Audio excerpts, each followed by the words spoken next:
E aí, já pensou em ganhar muito dinheiro com um canal de corte igual esse daqui que você está assistindo? No primeiro link da descrição temos um aulão para você que quer começar um canal de cortes e faturar muito aqui na internet. Também teremos planilhas que irão te ajudar na hora de organizar a produção do seu canal. Tá esperando o quê? Fala dos Estados Unidos então. O que o Clinton fez que está refletindo hoje? E foi colocar a Polônia na OTAN? Foi expandir uma coisa que eles tinham prometido que ia parar. Qual que é essa história? A gente teve duas ondas de expansão da OTAN, né? O Bill Clinton achou que foi na época lá que seria uma oportunidade dele histórica de tentar puxar a Polônia, né, para dentro da OTAN. Que foi na primeira onda. Quando vem a segunda onda, a Rússia já ficou alerta. Só que nos anos 90 a Rússia não tinha muita condição de agir. Né? E no começo dos anos 2000 também estava se estruturando, também não tinha muito como. Só que ela determinou uma linha, que era a linha vermelha, da onde ela não vai tolerar, que era a Ucrânia. Isso em 2008, tá? Já no finalzinho do governo Bush. Embora o governo Bush, diga-se de passagem, tinha uma boa relação no começo até com o Putin. Ah, é? Eles cooperaram na guerra do Talibã, na guerra do Afeganistão. Não compensa para a Rússia também um Afeganistão instável, porque está na boca deles, né? E aí eles determinaram, a linha vermelha é a Ucrânia. E por 14 anos eles têm determinado de que não vão aceitar a Ucrânia dentro da OTAN. E o que vem? O Ocidente pagou para ver. Ação e reação. Eles achavam que a Rússia só estava blefando. Blefando, pagou. O problema é o seguinte, o Vilela, que aí vem o pessoalzinho, que vem na euforia, parece que tem ejaculação precoce de querer defender a democracia mundial e sai para lá e para cá e vamos expandir a democracia. E, bom, pagou para ver, a Rússia agiu. E agora? Ah, mas é uma nação soberana que tem democracia. Verdade, só que isso não muda a realidade. Eu dei um exemplo aqui na outra live, não sei se vocês concordam com isso. A Ucrânia não é aquele... Vamos imaginar uma rua. Você tem uma casa e o vizinho está empurrando a grade, a cerca do seu quintal e você ficou quieto. Aí você contrata um segurança armado para ele não fazer mais isso. E aí ele te invade sua casa. Seria mais ou menos isso que aconteceu ou não? Te pergunto, você é mais forte que o seu vizinho? Não. Ele é muito mais forte. Se você é mais forte do que o seu vizinho, é o seu vizinho que vai impor as regras. O que eu não gosto muito quando a gente fala de... Mas é que falar de certo e errado é difícil. Por quê? Qual que é a questão? Se a gente jogar para geopolítica, o certo e errado não tem espaço. Porque em geopolítica, quem tá certo é quem tem mais força. Então, mas por que a Ucrânia queria entrar para a OTAN? Por medo da Rússia. Sim, com razão. Com razão, então. Com razão. Mas é isso que eu tô falando. Porque dá a impressão que a OTAN... Só a OTAN a OTAN tá forçando a entrar na Ucrânia. Mas a OTAN deu a entender de que ela ia comprar a briga caso tivesse um conflito russo. A Ucrânia falou, putz... Mas a gente tem que retroagir também na derrubada do Yanukovych, né? Também. O marionete lá?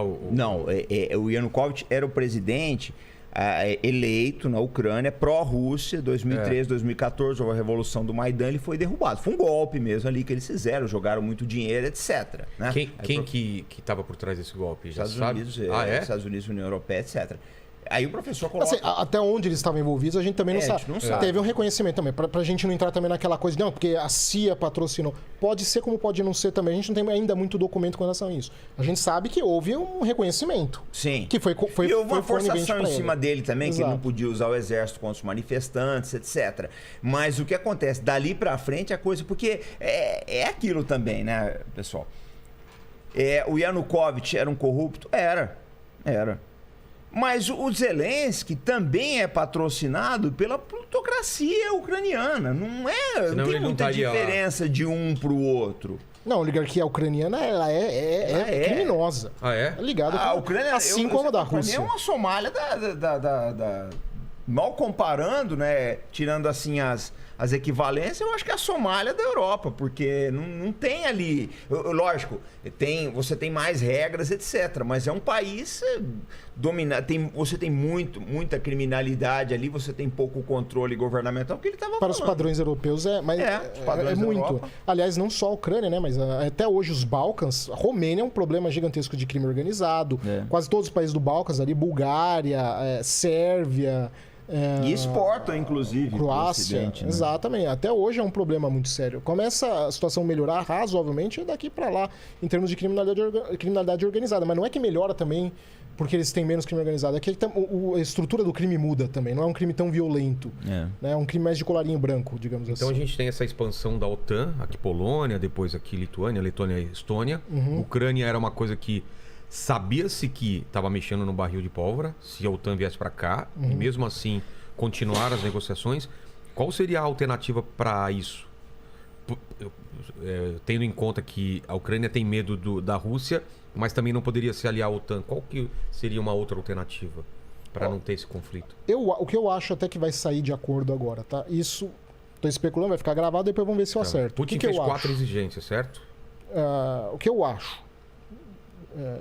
que eu acho que já tá na fase do teatro também, um puxa daqui, puxa dali, pra fingir, mas eu acho que mais ou menos o acordo entre os dois, a coisa já teria sido Pediram resolvida. mais pra depois aceitar menos os dois lados. Tá? Exato. Eu acho o seguinte, não sei se o comandante vai concordar comigo, eu acho que reconhecimento das áreas separatistas e da Crimeia pra Rússia, eu acho que a Ucrânia vai ceder isso. Vai ceder?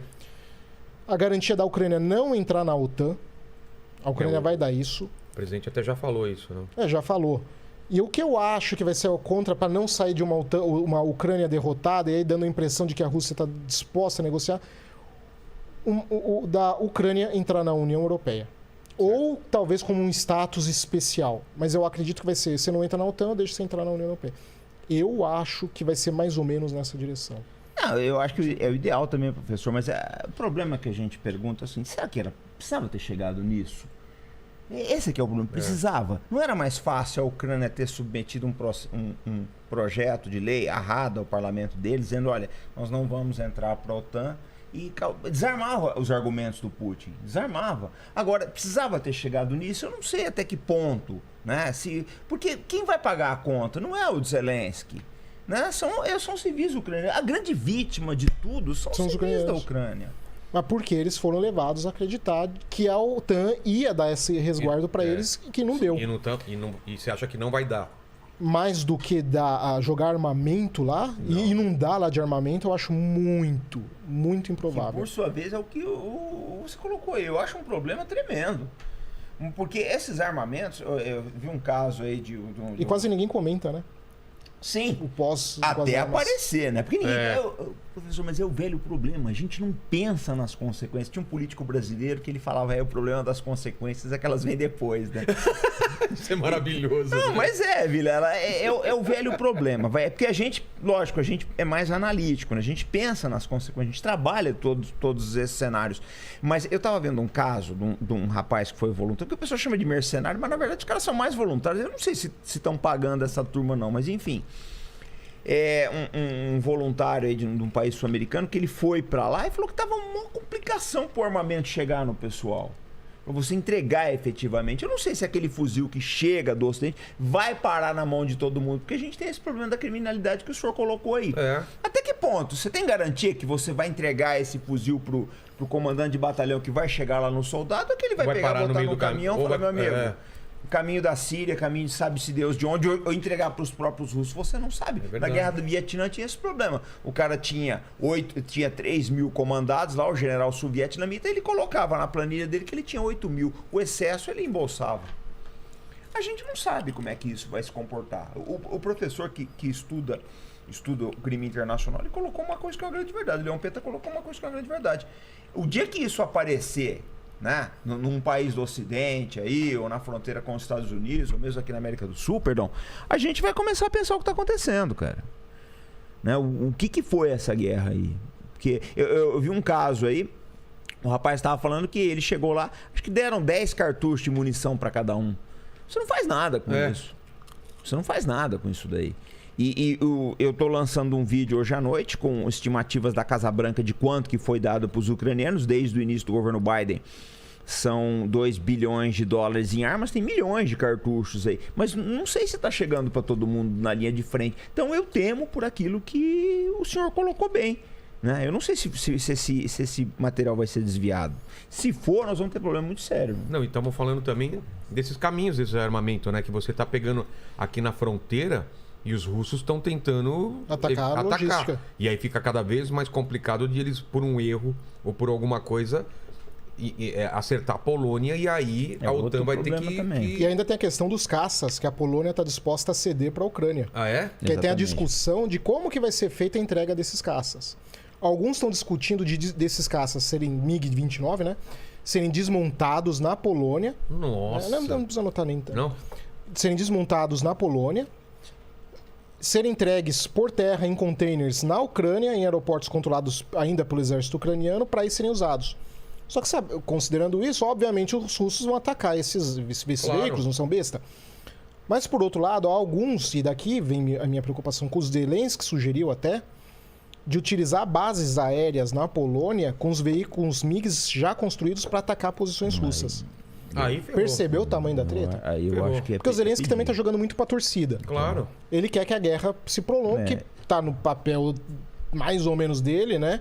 Que foi o que os chechenos fizeram, de prolongar a guerra o máximo possível, pra ver o que dá pra fazer lá na frente. De repente, a Rússia desiste, não sei o que lá. A questão é, a Rússia também não pode desistir nisso. Não tem mais como. Não, eu não acho que eles vão desistir. E aí é que vem a questão. E uma derrota russa, se tivesse, que eu não acredito que eles vão perder militarmente, tá? Eu acredito que eles vão sangrar até o último sangue que tiver que sangrar, mas vão. A Ucrânia não tem muito mais o que fazer, né? Especialmente se eles consolidarem a posição a partir do leste do Rio de Dnipro, né? Aquele riozinho que a gente tinha desenhado naquela hora. Aqui, né? Se eles consolidarem a posição ali, eles não tem como tirar mais eles. Dois países aí, praticamente. Não tem como tirar. Porque o ucraniano, você fazer uma operação de travessia de rio, é um ataque cross-rio, né? É uma das operações militares mais complexas que existe. Se os russos fecharem até aqui, fecharem a margem leste do Dnieper, você não junta mais a Ucrânia. É mesmo? Opa, difícil. Mas o comandante, que eu fiquei surpreso foi que uma parte da... Até aí, mais ou menos, alguns analistas iam discutindo essa possibilidade do cenário leste. Eu mesmo abordei no meu canal, fiz uma simulação até de como poderia ser. O que me surpreendeu é eles terem atravessado a partir de Chernobyl. Porque eles ficaram com uma coluna exposta a partir do oeste. Chernobyl fica onde, mais ou menos? Aqui na pontinha. Na pontinha aqui? Não, aqui do outro lado do rio. Do outro lado do rio. Aqui. Isso, mais ou menos quase na fronteira região da do Bielorrússia. Pripyat ali, né? Você achava que eles deviam entrar pelo leste, é isso? O que a gente vinha esperando era ser apenas uma ocupação leste. Eles fizeram uma coluna de forças em direção a Kiev a partir de Chernobyl, chegando para cá, tentando isolar isolando Kiev a partir do oeste. Isso me surpreendeu um pouco, porque isso tira um pouco a vantagem defensiva a partir do rio. E é onde boa parte das baixas estão. Você se lembra que no primeiro dia, quando a gente viu os helicópteros chegando no aeroporto, aquela coisa toda lá, eu tive a impressão de que foi uma coisa meio estrambelhada também. Eles chegaram de helicópteros, colocaram forças especiais ali no aeroporto de Hostomel, depende de como você pronuncia. Colocaram as forças, não esperavam que ia ter a capacidade antiaérea que ia ter, e deixaram meio que os soldados sozinhos lá. Os soldados ficaram abandonados, tanto que tiveram que abandonar o aeroporto depois. Então dá a impressão também que os russos também comeram um pouco de bola nessa questão também. Mas é o exército russo sendo o exército russo, viu, professor? Tacar a gente pra cima, né? Eles sempre foram correria e confusão no começo de todas as guerras. Nas guerras napoleônicas foi um desastre no começo. Segunda Guerra Mundial foi um desastre completo. Era assim, bolsões de milhares de prisioneiros russos. Eles sempre foram assim. Eles começam na Guerra da Crimeia, em 1856, a mesma coisa. É atávico no exército russo. Só que a curva de aprendizado deles é alta. Tem um detalhe, a população era muito maior também, né? A população russa não tinha o problema demográfico que tem hoje. Não, e outra também, né? A população não sabia o que acontecia efetivamente na batalha. Mas é muito difícil você conseguir mexer. Eu falo porque a gente tem esse problema aqui no Brasil, né? Pode ver que todas as guerras que o Brasil entrou, a gente entrou despreparado. A gente não tinha. Segunda Guerra Mundial a gente não estava pronto. Guerra do Paraguai a gente não estava pronto. É atávico nosso. A gente deixa tudo pro último minuto. O exército russo, o que eu acho que é deles é que eles sempre entram numa situação assim meio pastosa, algumas atrapalhadas no começo, mas a curva de aprendizado... Eu tenho um livro lá em casa que eu acho muito legal. Mostra um sargento do exército russo no verão de 1941, quando tem a invasão do Hitler... E esse mesmo soldado, esse mesmo pessoal, na batalha de Stalingrado no inverno de 42 para 43. Você vê que já é outro exército. Já é outro tipo de comando, equipamento, doutrina, etc. Eles têm essa coisa. Agora a gente não sabe, né? Se vai ser nessa. Porque